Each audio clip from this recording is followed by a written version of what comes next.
Good day to you. Good day and welcome to this week's podcast. This week we have a question, and the question is, am I doing enough as a parent if I am relying on parental control applications? Now, it's important that I make this disclaimer. Parental control applications are still a thing. I am not, by this video, rubbishing parental control applications. 2-3 years ago, I recommended parental controls as the be-all and end-all for family online security. Parental control apps can offer valuable benefits, and there's no doubt about that. Things like helping you as a parent monitor and manage your child's online activities, setting healthy screen time limits, and protecting them from inappropriate content. These things have not changed.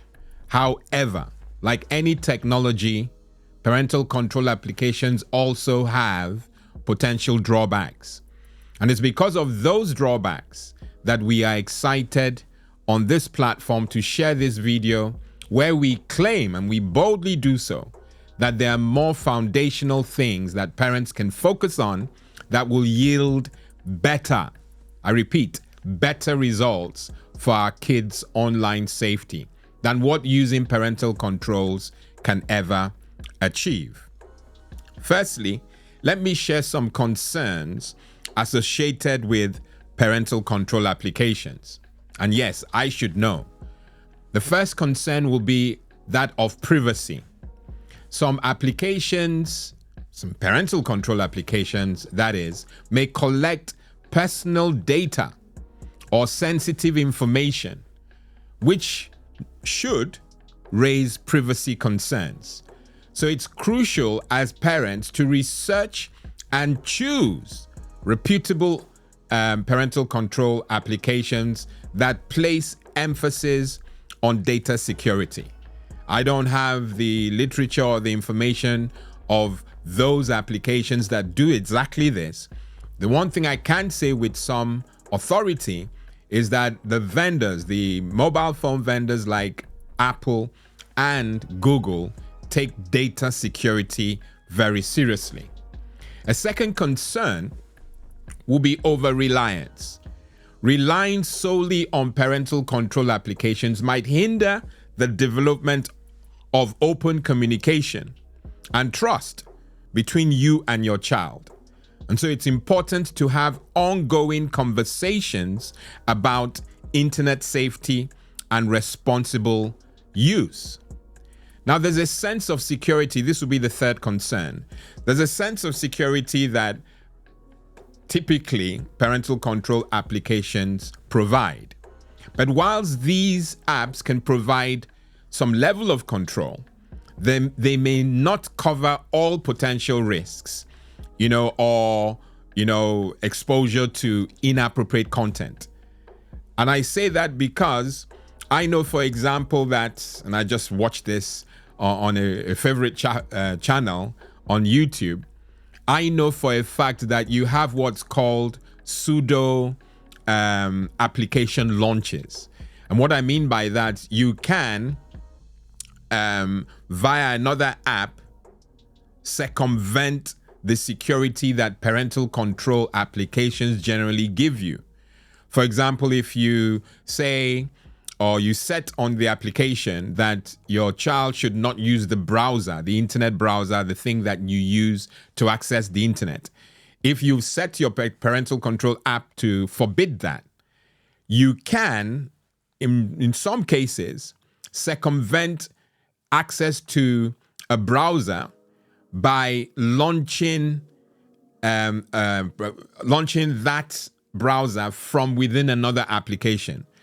For example, you could be in the Notes application that Apple offer, and if there's a link there, if you open that link from the Notes application, you have opened what's called a pseudo browser, which means you don't have any monitoring kicking in at that time.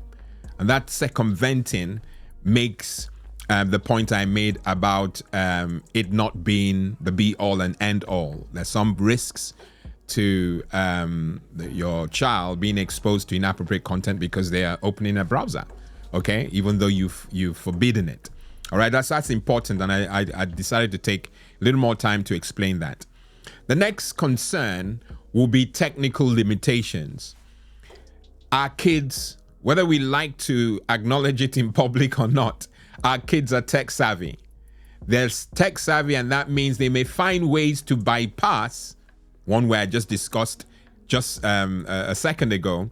They may find ways to bypass or disable parental controls, reducing their effectiveness.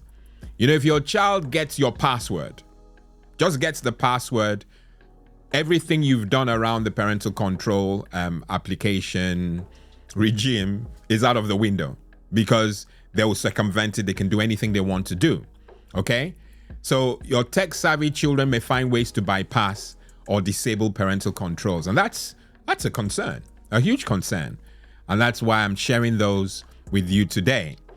Another point will be the impact parental control management, or the fact that you have parental controls at all will impact on the independence of your children. Overly restrictive use of parental control applications might limit your child's ability to learn self-discipline and make responsible choices online.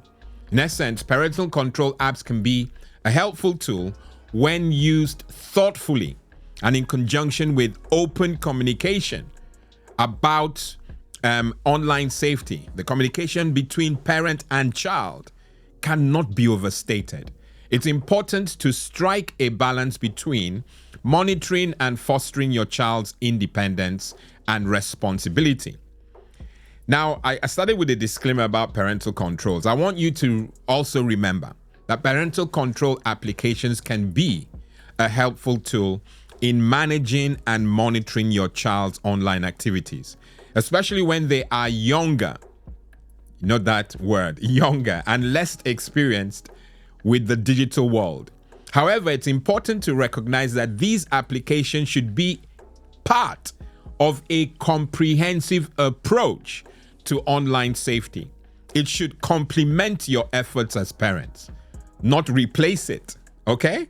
Open communication, education about internet risks, and teaching responsible online behavior are equally, and in my humble view, more crucial. Over-reliance on parental control applications without fostering a deeper understanding of online safety might limit your child's ability to develop critical thinking skills and make informed decisions as they grow older. Ultimately, parental control applications can assist in creating a safer online environment. A big but they should be used in conjunction with active parental involvement and guidance. As a parent, fostering a strong foundation of open communication, education, and trust with your child can significantly reduce the need for parental control applications. And also, as a parent, by actively engaging in discussions about internet safety, setting clear expectations, and teaching responsible online behavior, you can empower your child to make informed decisions while using digital devices. Now, in case you have forgotten some of the things you must be doing as a parent, I'm going to remind you. Here are some steps you can take or should already be doing in the area of online security. First, educate your child. Teach your child about online risks, privacy, and the potential consequences of their actions. Help them understand how to identify and handle inappropriate content. A second, set guidelines.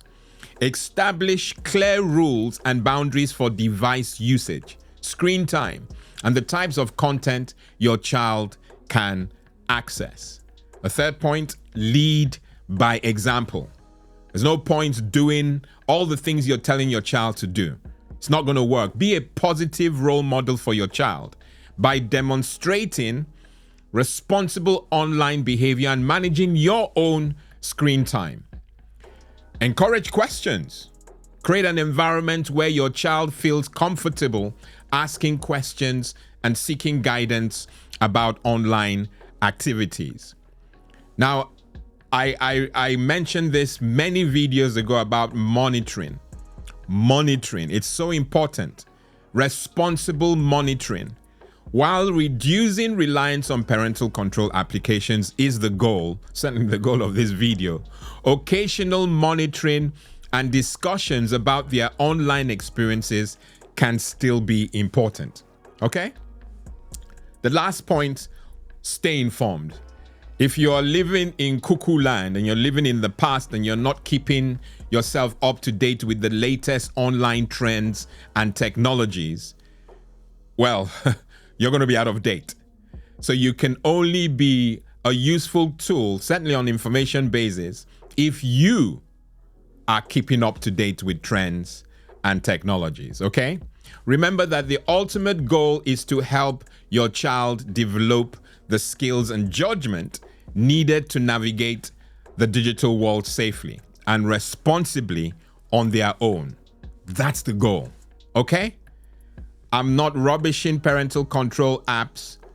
I'm just sharing that there's a different world, some beautiful world out there in the family setting that can fix your child and certainly my own child and grandchildren.